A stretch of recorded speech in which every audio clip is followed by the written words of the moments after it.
नमस्कार, आपका स्वागत है हमारे YouTube चैनल शिक्षा सखा पर। आज मैं आपके लिए लेकर आई हूँ कक्षा 6 की पाठ्य पुस्तकों में संस्कृत की पाठ्य पुस्तक दीपिकम। नई शिक्षा नीति के तहत 2020 के तहत हमारी कक्षा 6 की पाठ्य पुस्तकों में बदलाव हुआ है, जिनके बारे में आज मैं आपको उसमें संस्कृत की पुस्तक के बारे में मैं आपको बताऊंगी। कक्षा 7 और कक्षा 8 की पुस्तकें नहीं बदली हैं, वे पुरानी जैसी ही रहेंगी। जैसा पुराना सिलेबस था पिछली साल वाला वैसा ही रहेगा।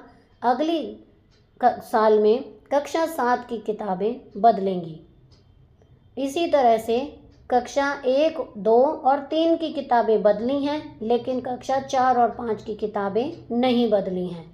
अगले साल कक्षा 4 की किताबें बदलेंगी। इसी तरह से 9वीं और 10वीं में भी किताबें 9वीं की बदलेंगी, 10वीं की नहीं बदलेंगी, 11वीं की बदलेंगी, 12वीं की नहीं बदलेंगी। अगले साल वो दोनों बदल जाएंगी। तो चलिए इस वीडियो में हम संस्कृत की पाठ्य पुस्तक दीपिकम प्रथम भाग इसके बारे में जानेंगे। हमें संस्कृत की रुचिरा लगी हुई थी भाग 1, अब हमें दीपिकम प्रथम भाग दीपिकम इसका पहला भाग षष्ठ कक्षाया संस्कृत पाठ्य पुस्तकम लगी है। यहाँ पर देखिए सरस्वती माता हैं, इधर ऋषि मुनि बैठे हैं, इधर बच्चे हैं, दिए जला रखे हैं, नाव पर सवार हैं। ये हमारी पुस्तक का पहला पेज है। नीचे मौलिक शिक्षा विभाग हरियाणा 2025 है। अब है ई पाठशाला, इसमें QR कोड से नंबर ई सामग्री प्राप्त करने के लिए उपयोगकर्ताओं के लिए चरणबद्ध मार्गदर्शिका दी गई है कि वो किस तरह से इस पुस्तक को सर्च कर सकते हैं। जैसे कि प्ले स्टोर से ई पाठशाला स्कैनर एवं ऐप इंस्टॉल करें और इसे खोलें। QR कोड स्कैनिंग विंडो को तैयार रखें। स्कैनर से QR कोड को स्कैन करें, लिंक को सिलेक्ट एवं क्लिक करें, उपलब्ध ई सामग्री का प्रयोग करें। आगे है दीक्षा ऐप।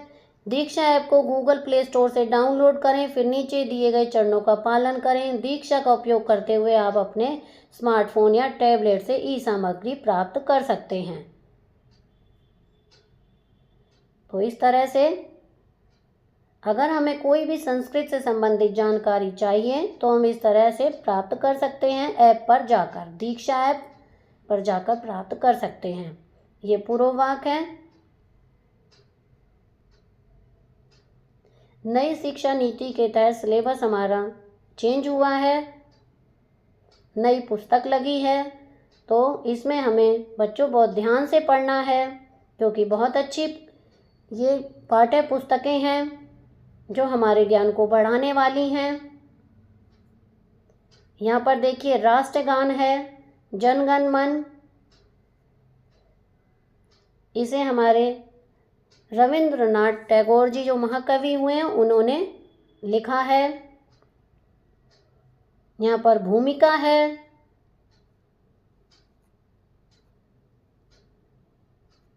पुस्तक के उद्देश्यों के बारे में अभ्यास पुस्तिका भी है इसमें साथ साथ। आगे है राष्ट्रीय पाठ्यक्रम शिक्षण अधिगम सामग्री समिति NSTC। ये बताया गया है कि ये किसने किसने इसमें सहयोग किया है बनाने में। यहाँ पर भारत का संविधान उद्देशिका दी गई है।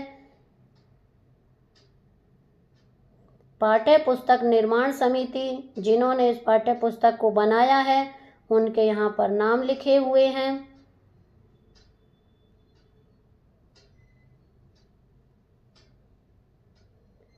कृतज्ञता व्यक्त की गई है, जिन्होंने पुस्तक को बनाया है उनके लिए धन्यवाद किया गया है। यहाँ पर राष्ट्रीय गीत है वंदे मातरम।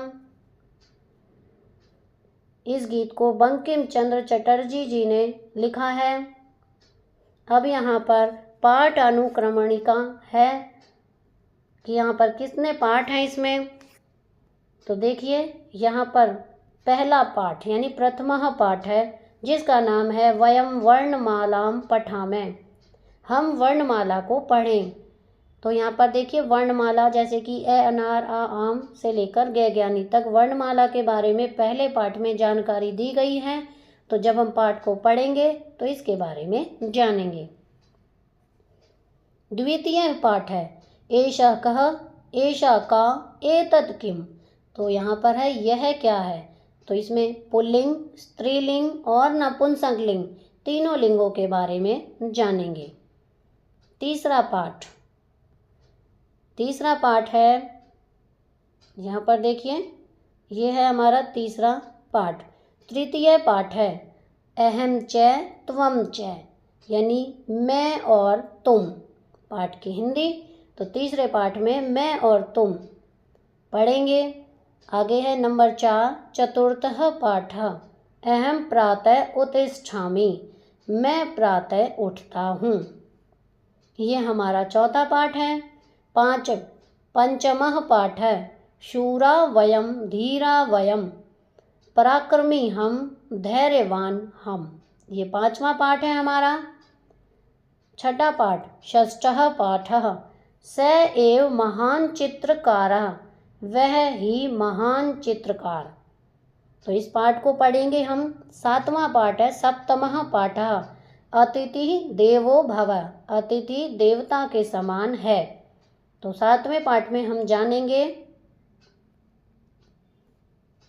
आठवां पाठ है यानी अष्टमः पाठ बुद्धि सर्वार्थ साधिका, यानी बुद्धि सब कुछ संभव करने वाली है। नौवां पाठ यानी नवमः पाठ यो जानाति स पंडितः, जो जानता है वह पंडित है। 10वां पाठ है दशमः पाठः, 10वें पाठ का नाम है त्वम आपणम गच्छ, यानी तुम बाजार जाओ। आगे है 11 पाठ, यानी 11वें पाठ का नाम है पृथ्वीयाम त्रीणि रत्नानि, पृथ्वी पर 3 रत्न हैं। आगे है 12 यानी 12 पाठः आलस्यम ही मनुष्याणाम शरीरस्थो महारिपु, आलस्य ही मनुष्यों के शरीर में स्थित सबसे बड़ा शत्रु है। ये इस पाठ का नाम है। आगे है 13 पाठः संख्या गणना ननु सरला, यानी इसकी हिंदी है संख्या की गिनती सरल है। अब है 14वां पाठ यानी 14 पाठः माधवस्य प्रियम अंगम, माधव का प्रिय अंग। ये इस पाठ की हिंदी है, यानी इसका हिंदी में नाम है। प्रश्न 15 15 पाठ है, जिसका नाम है वृक्षः सत्पुरुषः इव, वृक्ष सज्जन लोगों के समान हैं। आगे है पाठ 16 यानी 16 पाठः कुरुक्षेत्रम, यानी कुरुक्षेत्र। कुरुक्षेत्र के बारे में जानेंगे। ये हमारे पिछले सिलेबस से ही लिया गया है। 17वां पाठ 17 पाठः, इसका नाम है वाङ्मयम तपः, यानी वाणी की तपस्या। तो हमने इसमें संस्कृत के पाठों के बारे में जाना। इसमें 17 पाठ हैं जिन्हें हमें पढ़ना है। बच्चे परेशान ना हो कोई भी, क्योंकि हमें 6ठी कक्षा में संस्कृत विषय को पढ़ना है और बहुत अच्छी तरह से पढ़ना है।